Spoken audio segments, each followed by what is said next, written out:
Welcome to Roar, episode 4. And this is a show that wants you to encourage you to speak up and speak out in order to preserve our democracy. Because we're kind of afraid now that there might be repercussions if we rattle any cages. And, I grew up in the Vietnam area where we were, used to people protesting in order to change the government, to change the direction of the policies in the government. And now there seems to be some sort of restraint on the individual rights of the United States citizens to be able to speak up and speak their minds. And so in the face of this, we're trying to get you to open your mouth. And I have Rick Rosner coming on to the show today to help me discuss what we're going to do about it. Hi, Rick. Hey, when we were kids before the era of memes, there were sayings. And like one saying that just came to mind is from our youth is, if a tree falls in the forest and there's nobody there to hear it, does it make a sound?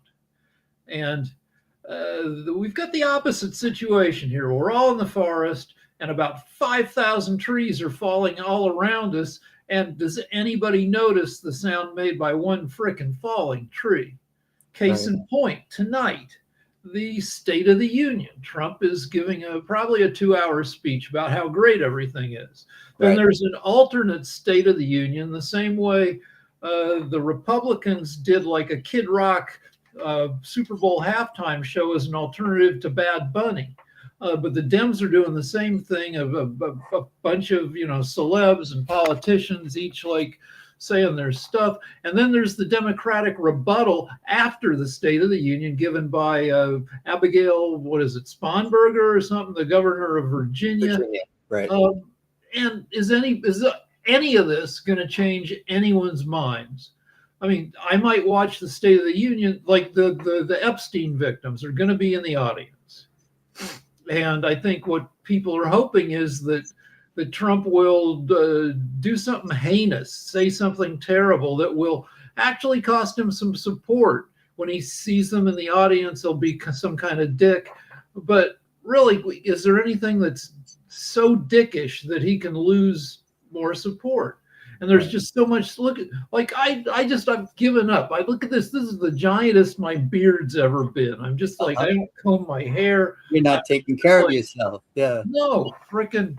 I don't bathe very often. That's on purpose because I found out. I listened to Adam Carolla, who said that he, quit washing his hair very much. And, Carolla has all his hair, but I don't. These are transplants and stuff. And they barely hang on.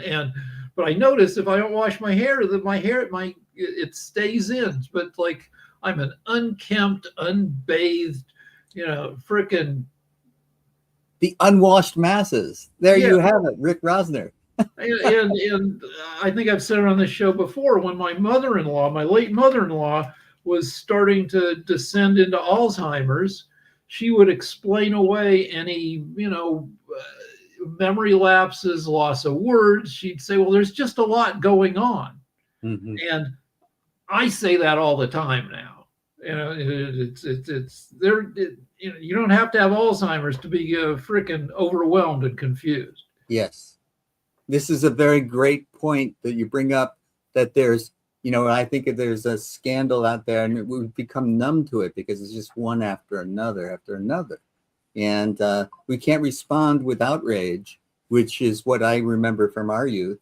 Watergate, for one example, caused some outrage. The way the Vietnam War was handled, people would, take to the streets, they would march, they would sit in and protest. And, I don't see as much of that going on now. And it might be because we were part of a baby boomer generation. There just were more of us. So also they were killing us. That if you were unlucky enough to end up in Vietnam, that war killed 50,000 Americans. Right. Not to mention 4 dead in Ohio. And, so there was, there was an awful lot of things that were seemed to me more dramatic. And that's part of what the show's about, is saying that we cannot just sit back and watch our democracy slip away from us. Yeah, Now the Supreme like okay, two cases in point. Do you even know that the aircraft carrier Gerald R. Ford is turned into a poop cruise off the coast of Iran? Oh gosh. They have 4,500 sailors on that ship, and most of the toilets are broken. And Oh, so there's pee and poo like all over. Plus, they've been out there twice as long as a normal tour of sea duty, and so like the sailors are rebelling and are flushing T-shirts down the toilet to make it even worse because they want to go home. right. And the attack on Iran may be, well, I don't know if it delayed or changed because of poop. And that's just like, but if this had happened 20 years ago, it would be huge. Yeah. There's a documentary on a cruise ship that called Poop Cruise, but here it's happening again live on and like it gets lost and everything else. Cash I Patel, didn't know about it. Yeah. Cash Patel, head of the FBI, spends between $75,000 and $400,000 flying to Italy to hang out in the locker room with the gold medal men's Olympic team winning, the drink beer with them. He's just being a complete corrupt jackass. He'll probably skate on it. There is very little accountability because the guy we're roaring against, he controls all the levers of accountability. Now the Supreme Court just did something. It was a 6-3 decision to annul his tariffs. Now the tariffs were a foolish idea to begin with, and they were essentially a tax on the American consumer because it wasn't the foreign countries that are paying this tariff. It was the importers, and the importers are passing it on to the American consumer. So these types of situations, which is essentially another tax, it's going to the federal government, and most people don't want their tax money or their money in general going to the federal government, and they're announcing it with great pride that they've raised so much in tariffs. What they've raised is a tax that is going unreported and unidentified as such. Yeah, more than $1,000 per household. And this is so I think it's going to be very difficult to tell the average American consumer who feels that pinch that everything is rosy. Yeah, so they took in at least $133 billion through these tariffs, most of them from companies. Now, some companies would suck up some of the tariff charges for a while, and then from Americans if they pass the charges on. But American companies, American consumers, or I guess, and also foreign companies, but and they're reluctant to pay it back. And I bought something from England, a little like Giga for like $80. A couple of days later, I got hit with a $38 charge, $8 in tariffs, and $30 for the company charge to calculate how much the tariff would be. I don't think that money is ever coming back. And Trump, like the Supreme Court gave Trump an out. Trump imposed the tariffs last April. For the 8 months following that, the last 8 months of 2025, the U.S. added only 12,000 net new jobs, which is a 99% decline from previous years. It shut down. It doesn't lead to more jobs. It leads to fewer jobs. And Trump could have but he doesn't have anybody around him to point this out. So he immediately said, well, I'm going to impose, all right, those tariffs were illegal. I found a new way to impose 10 and then 15% tariffs for the next 5 months. There's an emergency stopgap, temporary, there are like 5 different laws that let him try to impose tariffs. And he's an idiot, so he started at 10%. Then he said, he got even more pissed at the Supreme Court, said, we're going to go 15. Then he kind of ignored what he just said and went back to 10. This makes the stock market go crazy, not in a good way. But it's hard to keep up with. It is hard to keep up with, and the Supreme Court will be front and center at the State of the Union. They'll be in the front row for his address. I believe they're right in front of the speaker. Yeah. And the way he's been bad mouthing them. I wonder about their reaction. You mentioned the Epstein women; they're going to be there. The Supreme Court is, I guess 3 of them are in good standing with Trump, but the others may not be. And will he ignore them? Will he say something? I don't know, but they know how to behave. You're not going to get any kind of interaction unless you got 2 crazy members of the Supreme Court. You got Alito and you got Clarence Thomas. But he likes them. But if he yells at the rest, but they're justices. They've been at their job. I think they will continue to have decorum. The only possible scenario where they violate decorum is if Trump starts yelling at the 6 who ruled against him. Then there's a chance that Alito and Thomas may go, yeah. But they know their part. They're not going to do that. Right. No, that is part of their persona, and I don't think they'll break it, no matter what he says. The rest of the audience, of course, we remember them. People in the audience shouting out "You lie" when Obama was giving his State of the Union. So there have been breakdowns of decorum in that State of the Union addresses, and it might be interesting to watch it for that spectator sport type of thing. But I think I'm going to give it a healthy pass. I have a class at Stanford Continuing Education tonight anyway, so I have a previous commitment. Of course, I could record it, but I don't think I'm going to bother to do that. Yeah, you'll read about the high low points and. Right. But in this environment where everybody has a megaphone, how do you get any kind of attention for what you want to let people know?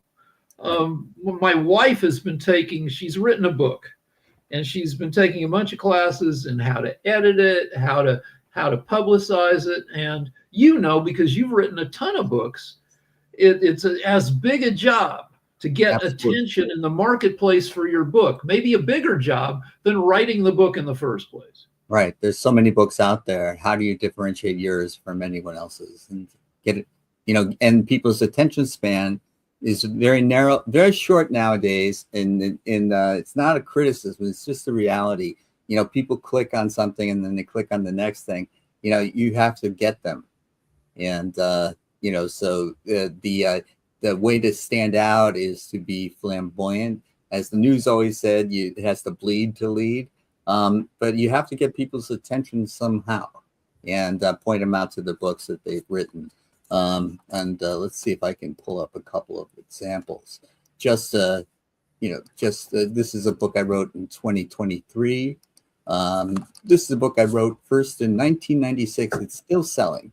It's in its 4th edition now. It's got a brand, though. It's attached to the For Dummies brand. And they have distribution muscle. So I didn't have to be the marketing guy. I didn't have to go push it. I didn't have to go on speaking engagements.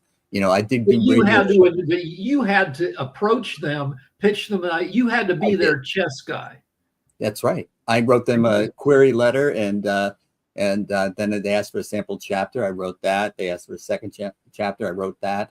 And then I got a sit-down meeting, and that was what you wanted, to be able to be face-to-face across them. And they had skin in the game. I'm sure it's not making you a millionaire, but it's you get checks every 3 months, 6 months?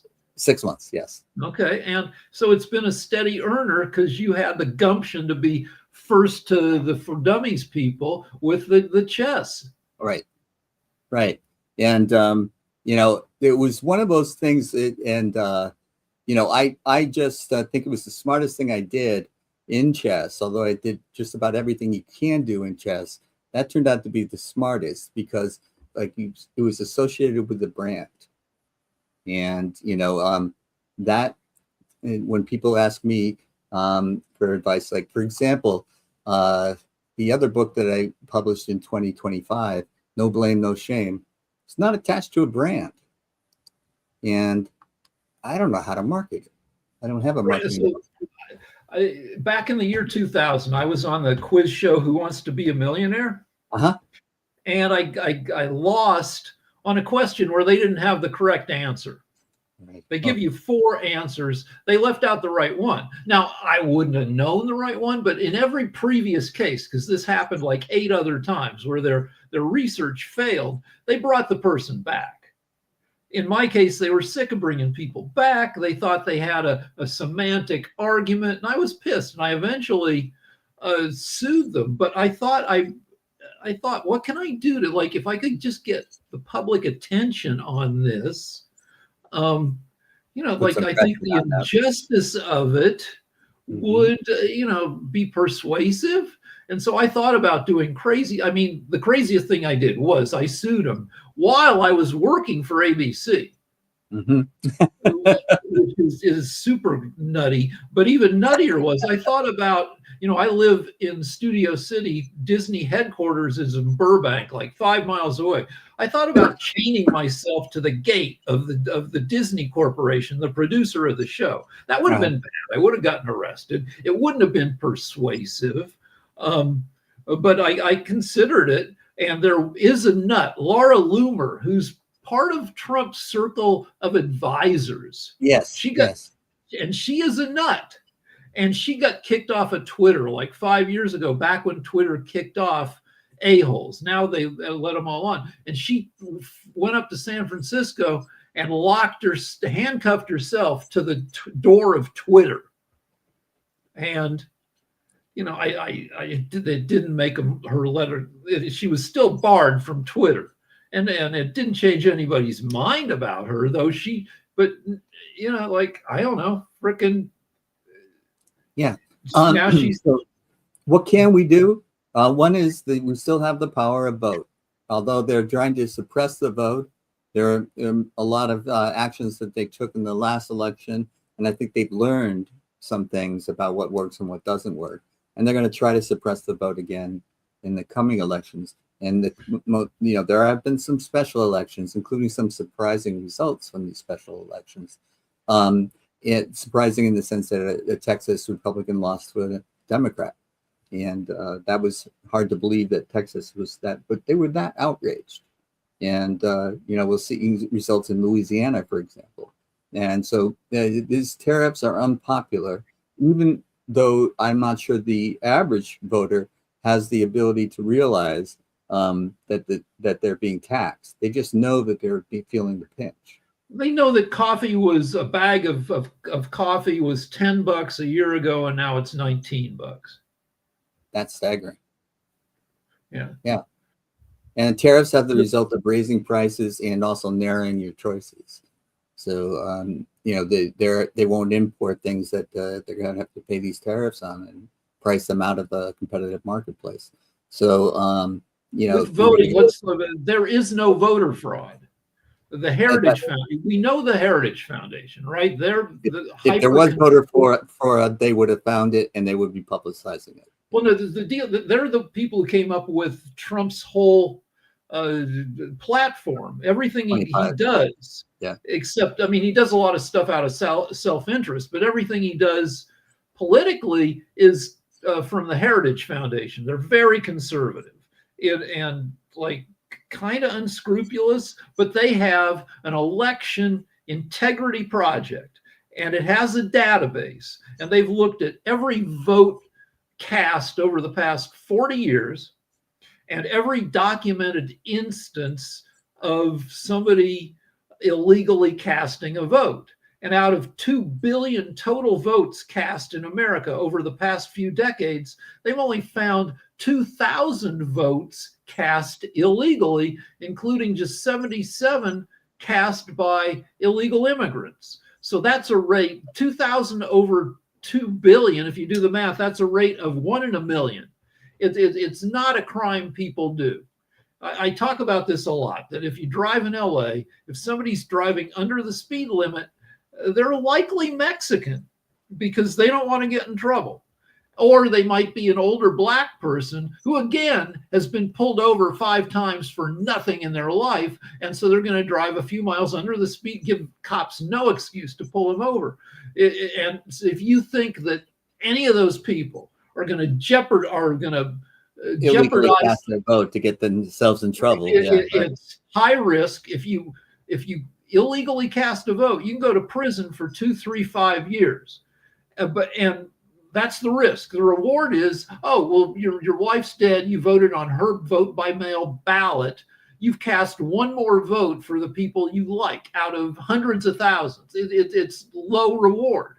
Right. So people don't do it, except for the occasional idiot or the occasional person who gets bad advice. There's a woman who's in prison in Texas because she got out of prison. She did some bad stuff. She got out. She wanted to vote. She asked election officials, hey, now that I'm out, can I vote? And they're like, yeah, we think so. She votes. Turns out she got bad advice, back to prison. But there's not a giant enterprise to. It's a simple miscarriage of justice. And in that case, and in others, they get blown up out of proportion. And Trump will talk about voter fraud through the mail. He's trying to suppress vote by mail, which I've done for decades. And others that I know, it's just an easier way to sit down and vote, in a calm manner. And, you can do your own research, you can take your time and all that kind of stuff. But he doesn't like it, and he wants to suppress it. And will that force more people to the polls? Probably, if he can get away with it, which he's trying to. Who knows? I never put anything past him. But right now, I'm still eligible to vote by mail, and that's the way I will vote. Yeah, and in California will like, the SAVE Act, one of the biggest demographics that will have a problem voting is newly registered married women, because if the SAVE Act passes, you will have to show a paper trail showing that you're a citizen, which means the House passed. The House passed the SAVE Act. The House passed. The Senate has to confirm it, right? But so if it passes, then, and you want to vote and you've never voted before, if you've already registered, you might be okay. But if you're a new voter, then you have to dig up your birth certificate, or you need to have a passport. Passports cost about $150. They take several months to get. So, and not a lot, and if you're not traveling out of the country, why would you spend that much money? Yeah. To get a passport would be like getting signing a poll tax, and that's been frowned on for decades. Right. So my wife's coming home. The dog is going to bark at her like for a little bit. So that's just what's happening. Yeah. Okay. But so if you don't want to spend $150 on a passport, you have to dig up your birth certificate or request a new one, which is probably $10. Then you have to request your marriage certificate if you can't find it. If you've been married 12 years, you don't know where your marriage license is. Right. I asked my wife, we don't know. Yeah. And then you have to have your driver's license, and then you have to show up, I guess, at your polling place, or I don't know, at the county clerk registrar's office with all these things to prove you are who you are and that you were born in the U.S. Right. And they think that because women tend to vote more Democratic than men vote more for Republicans than women do, that this will suppress some of the Democratic vote. Right. Which is the entire rationale behind it. They're all the things that they're targeting are this is why they got it a little bit educated doing it last election, and this election they're clearly more targeted, and they're doing things that have a chance of working when and not doing things that failed last time. So I just think they're getting better at it, but there's no question, and they're trying to suppress the vote, and this is of course.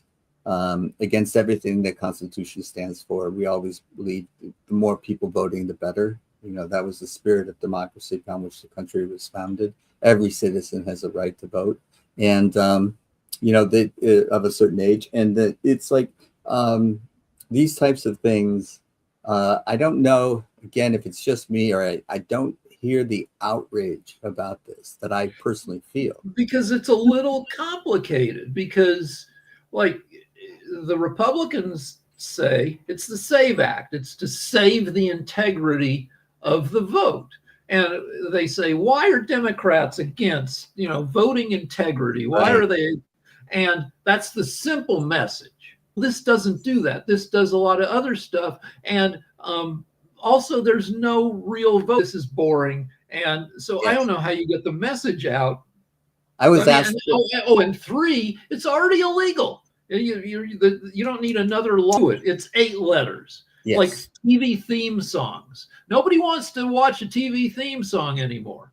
Like Lost, I think, was one of the first. Hello. I did feed the dog. Yes. The dog got fed an extra meal a couple days ago because we didn't coordinate on the. But the dog didn't complain.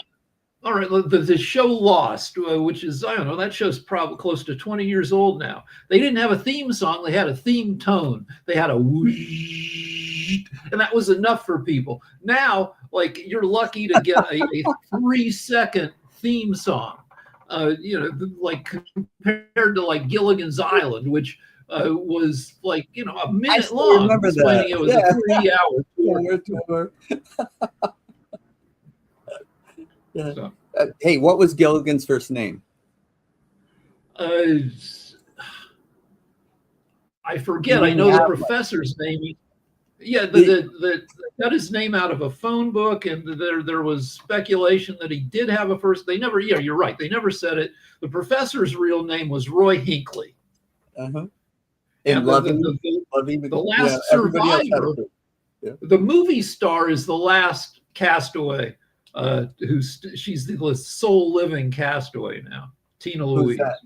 Oh yeah, Tina Louise, the ginger. Louise. Yeah. You always said Ginger or Marianne, and everybody was obligated to say Marianne. Yeah, but so we used to watch fireworks every year. We're close to the movie lot where they filmed it, and we used to go. They had fireworks at the movie studio. Would do a fireworks display every 4th of July, and we found out that the best place to lie on the ground was a grassy field, so you could look straight up. And that grassy field used to be Gilligan's Lagoon. Ah. But they quit doing the fireworks, and they built a whole new building on the lot, and it's called the Lagoon Building, and it's got that same font on that Gilligan's Island.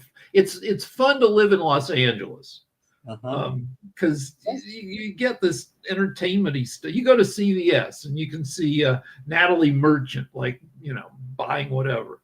Yeah. I agree. That is something that is pro LA. I don't think the current government likes Los Angeles very much, though.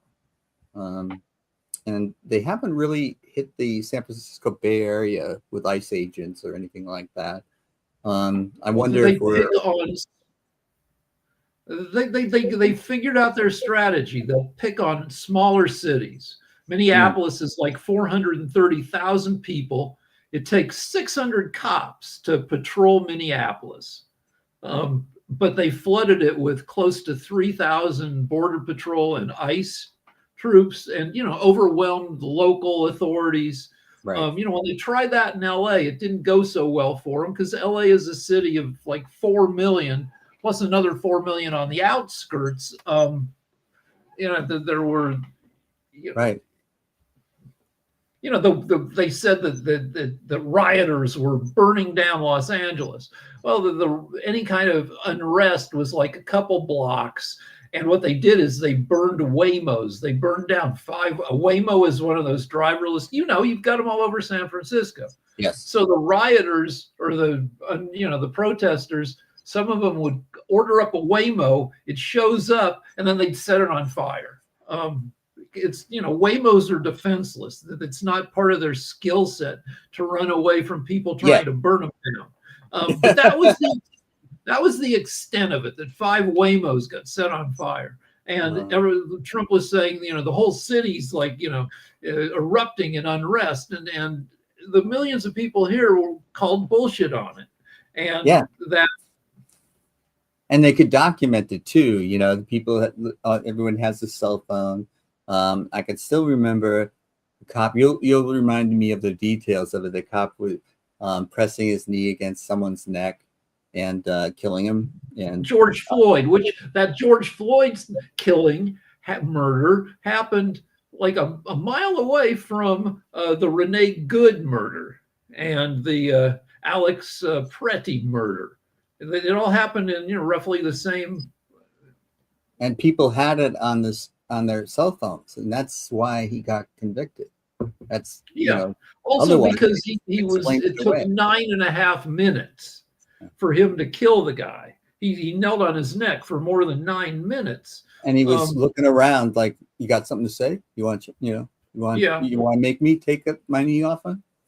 So, but that makes the point of like what gets outrage and coverage. So, I mean, there's plenty of video of Renee Good getting murdered, right. But the whole thing takes from the first, he shot 3 times, and from the first shot to the last took 2/3 of a second. Pow, pow, pow. And that is, it's not 9.5 minutes of slow murder. It was fast murder, and it's subject to people bullshitting about it and people having different interpretations. I like the cop, Jonathan Ross, the ICE guy, claimed that that he was injured, that she hit him with her car, and she was driving a Honda Pilot, and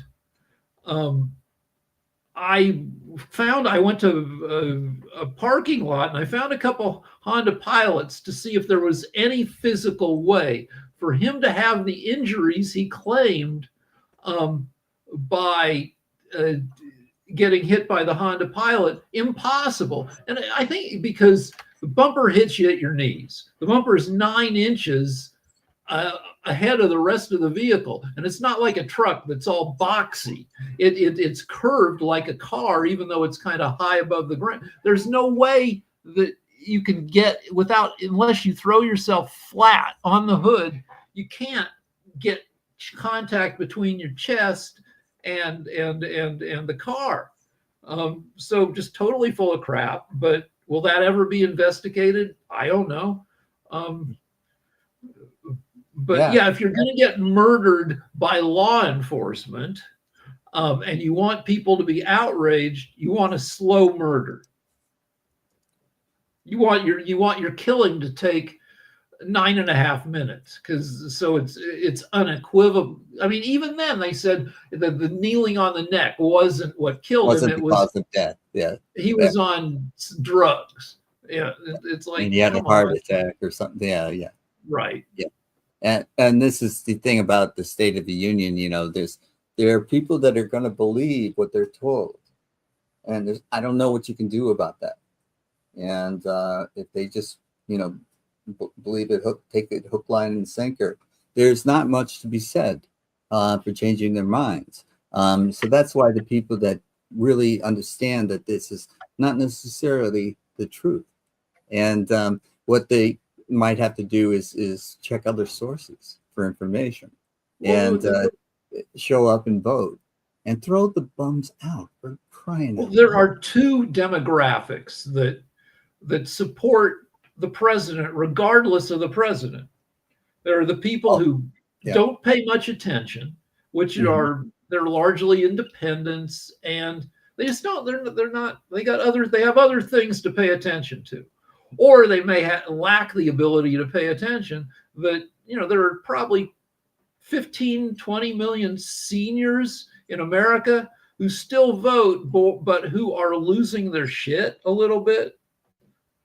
Like we're of the age where, like, my wife is now kind of watching me, like, to see if I'm starting to lose my shit. Like if I call the dog by the other dog's name. Yeah. I've got this locked finger on my hand. This trigger finger. I have dropped a couple dishes in the past couple weeks. One was because I went to grab something, my dumb finger got in the way, and she's wondering, I think, a little bit like, is this the beginning of like his decline?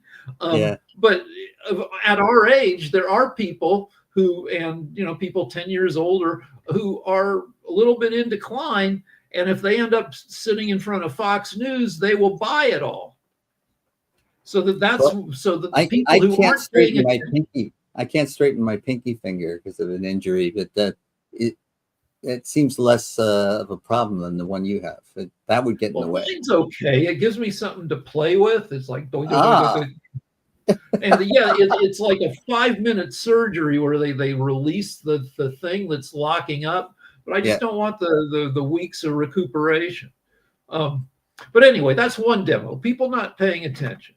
right, And then there are the respect for institutions people. There's a right. solid 30% of Americans who are like, he's the president. And yeah, he may be kind of a dick, but he's the president. And I support, our American system. We elected him. We owe him our support. And it's hard to heard that argument. And I do. You must remember. I know I do that. Richard Nixon came on the air and said, "When the president does it, it's not a crime."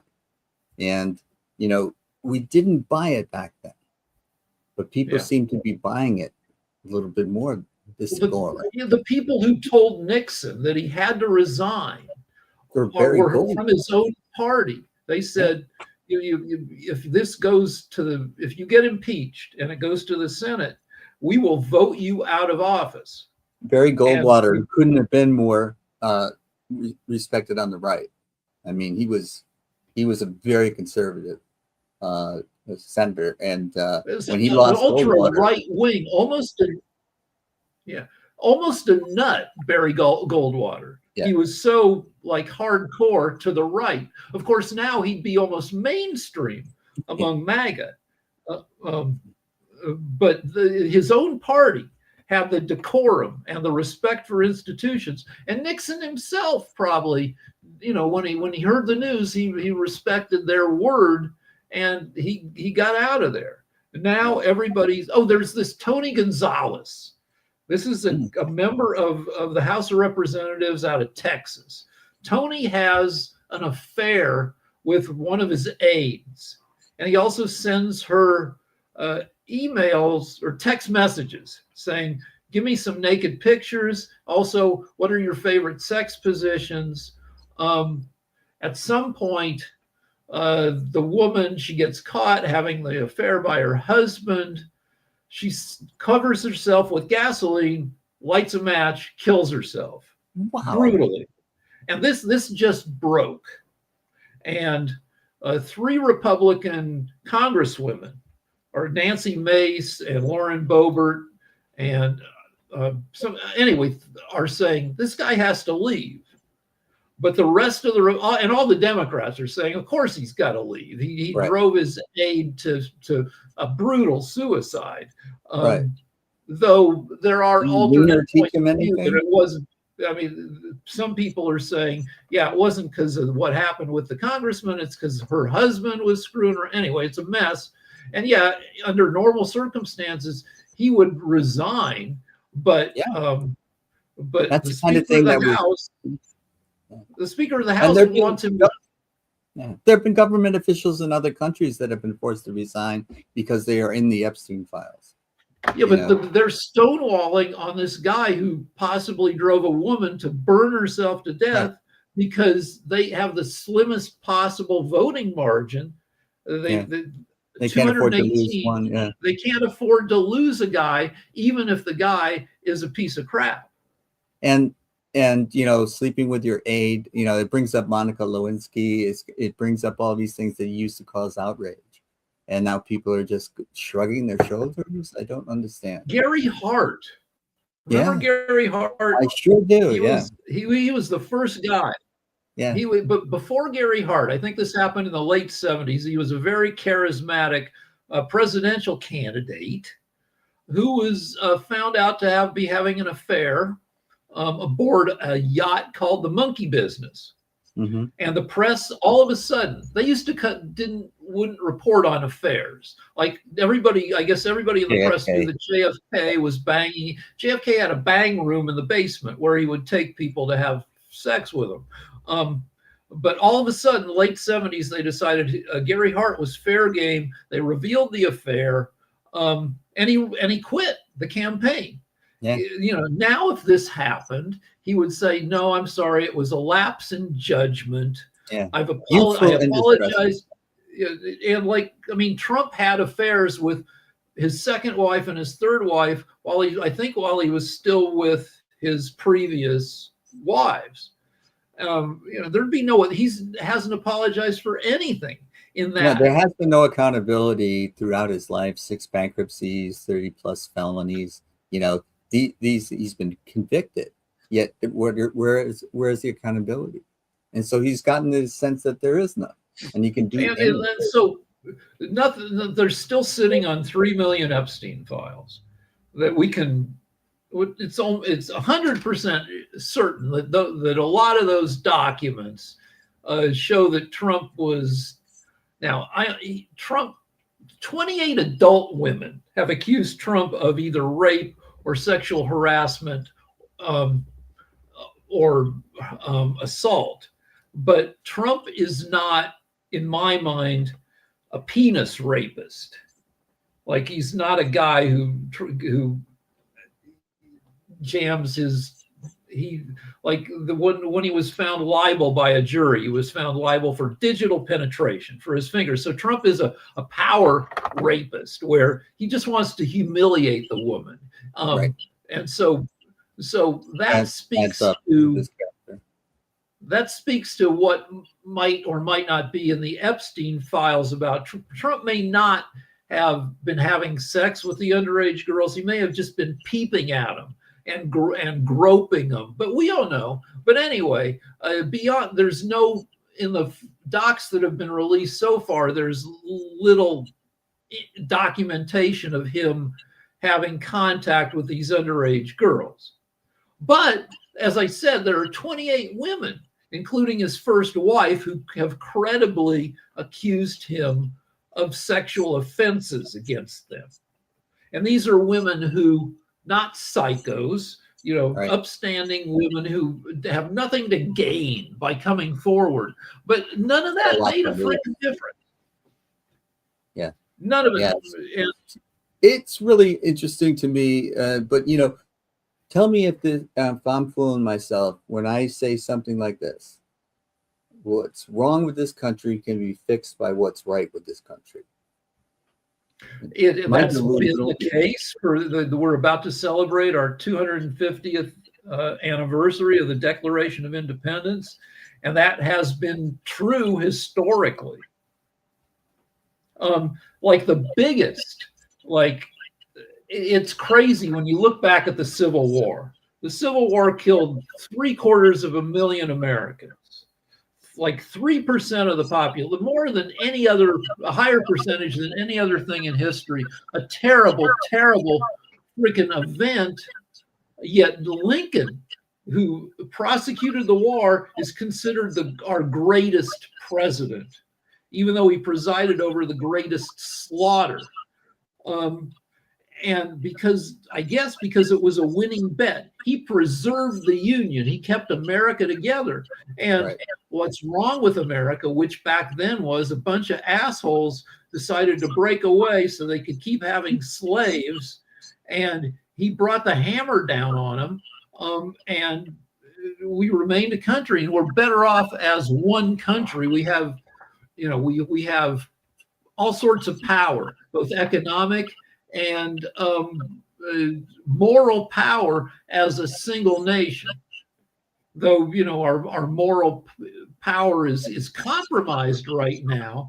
But yes, look at the history. We faced insane situations, and we've come through them and have, you know, remained perfectible. You know, the Trump wants to get rid of a lot of evidence that we've done bad shit in the past. And then the libs say, no, keep the evidence. People need to know this stuff. But the framing is, yeah, we did bad stuff, but we strive to do better. Right.